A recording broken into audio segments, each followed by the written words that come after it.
Well, it's time for true confessions again. Now, some of you have heard bits of this before, so please be patient because I am going to repeat for those who are tuning into our community for the first time. When Mark first wrote and suggested that he sing that song, that beautiful song for Flag Day, my first response was not one of excitement and congruity. I struggle mightily with what to do with the flag in a Christian church as a Christian pastor. I struggle not because I think that it has no place in our worship, but because I will never, ever be able to satisfy that small percentage of people who believe that the flag should have the central place in our worship. And past life experiences have made me fear the backlash from certain people if I don't put the flag front and center. I won't be able to satisfy those individuals ever because I am a pastor. Because my primary allegiance is and always will be to God. So I thank Mark for the challenge of putting thought to paper about this, because my tendency would be to just avoid it. But avoiding real conversation is not getting us anywhere. I am proud to be an American.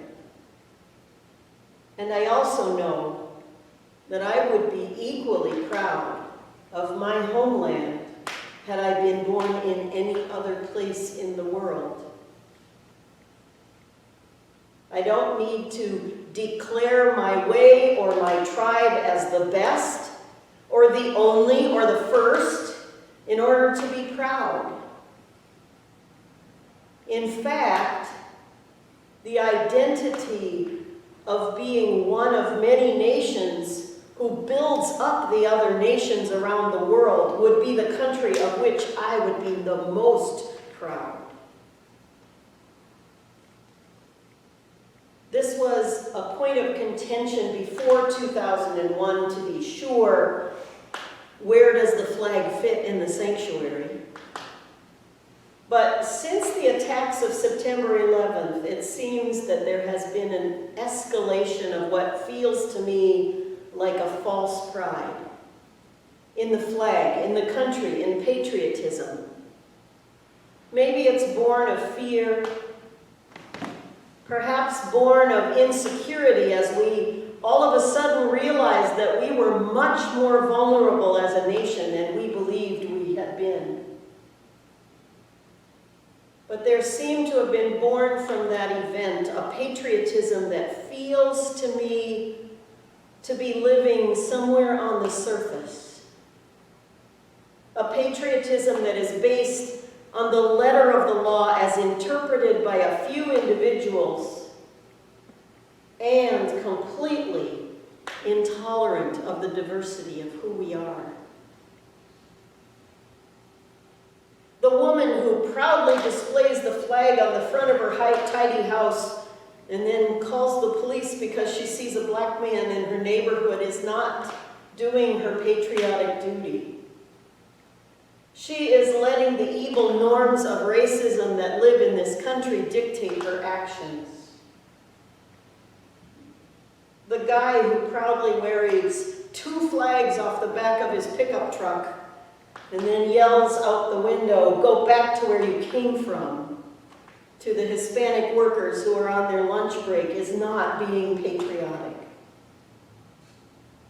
He's trying to prove that only his kind are entitled to citizenship. So here's the thing about the flag. If you want me to honor it as something more than a piece of fabric that used to have meaning, you are going to have to put away your shaming and your blaming and your confidence that you alone know what it is to be an American. If you want me to honor that piece of fabric that you love so well, you are going to have to prove to me that it finally, truly does stand for liberty and justice for all people, not just the people of whom you approve. Because if you're going to do everything that you can to keep refugees and asylum seekers out of our country, I have no interest in waving a flag with you. Because that flag no longer represents a land where tired and oppressed immigrants can make for themselves a better life than the one that they left behind. If you are going to demand the right to exclude my same-gender loving and non-binary friends from the liberties that you and I enjoy, I have no interest in waving a flag with you, because it certainly does not stand for freedom for all. In fact, truth be told, since most of us have some group of people who we insist on naming those people, I'm not sure it's worth our time waving the flag at all. Because if we cut out your those people, and my those people, and Joe's those people, and Jennifer's those people, that pretty much leaves everyone out of eligibility for citizenship, doesn't it? So, is there anyone left who is worthy of waving the flag at all?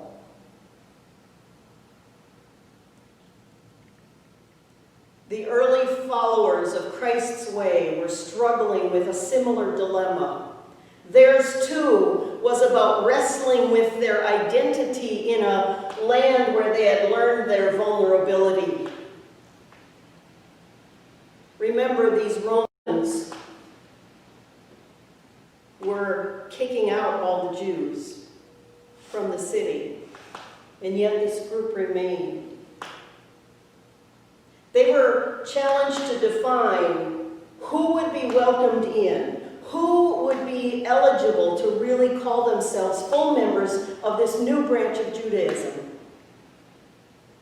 Of course, their issue was not flags, it was the law. Following the law to its letter, at least outwardly, had become the mark of a faithful Jew. Now, of course, there were different sects, because as so often happens with branches of faith, people started interpreting Scripture differently depending on life circumstances. But at the core, identity as a Jew meant following the law. And in today's discussion, that main identifier of those who followed the law was circumcision. It's always interesting for me to talk about these texts of Paul that discuss this dance between strict adherence to the letter of the law and following the spirit of the law. Interesting because as much as we would like there to be, there's no one right answer here. It's not one or the other, as Paul is really trying to say. It is not wrong to follow the letter of the law. And it is not wrong to break little pieces of the law for the sake of the spirit of that same law.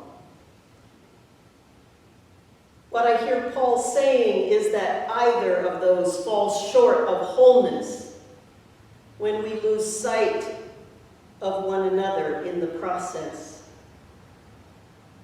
What I hear Paul saying is that building community and respecting one another, including and especially one another's shortcomings, is more important than any law ever written. Of course, being more of a spirit of the law person myself, I always want to be most right in my interpretation of this text. I want everyone to just chill out about all of this and get along. Why can't we all just get along, right? And then I think about it all in light of some of our modern personality inventories and how those inventories shed light on the ways different people work in the world. Of course, the inventory many people are familiar with is the Myers-Briggs, which identifies 4 primary categories through which we perceive and respond to the world. And I land very strongly in 2 categories: intuitive and perceptive. For those of you unfamiliar with this test, that means that whether it be nature or nurture that got me here, I am at this point in life hardwired to trust my gut and go with the flow. Of course, I am drawn more closely to that spirit of the law idea than I am to the letter of the law. But what if I were at my core at the other end of the spectrum? I can't even pretend to know what that's like to live in that world. My mind just does not work that way. Instead, I can only begin to understand when I listen deeply to others and believe that there are people who are equally as hardwired to put all those ducks in a row and follow instructions.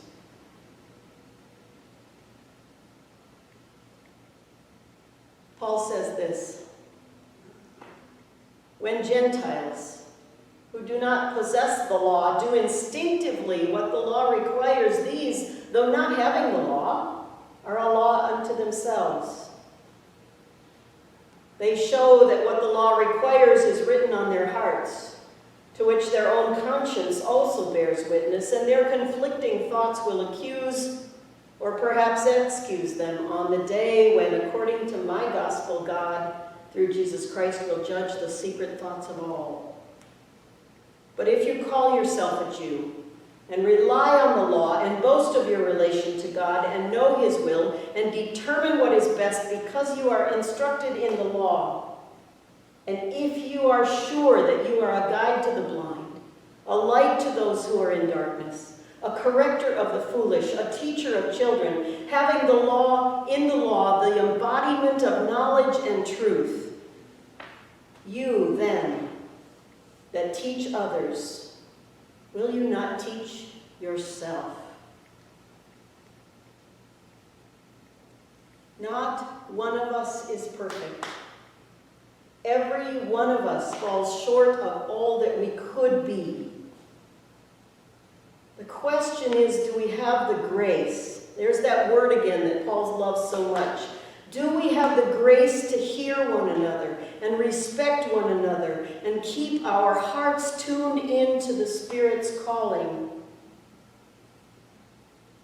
So I will leave you with my adaptation for this day of Paul's words to the Romans. And I will ask you to ponder it as you go about this day and this week and this month and this year.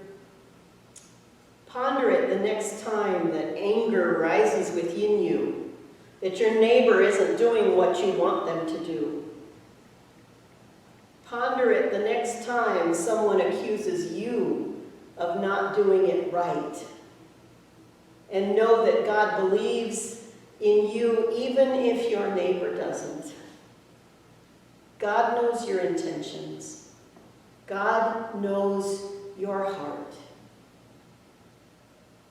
For a person is not an American who is one outwardly, nor is true patriotism something external and physical. Rather, a person is an American who is one inwardly, and real patriotism is a matter of the heart. It is spiritual and not literal. Such a person receives praise not from others, but from God. Amen.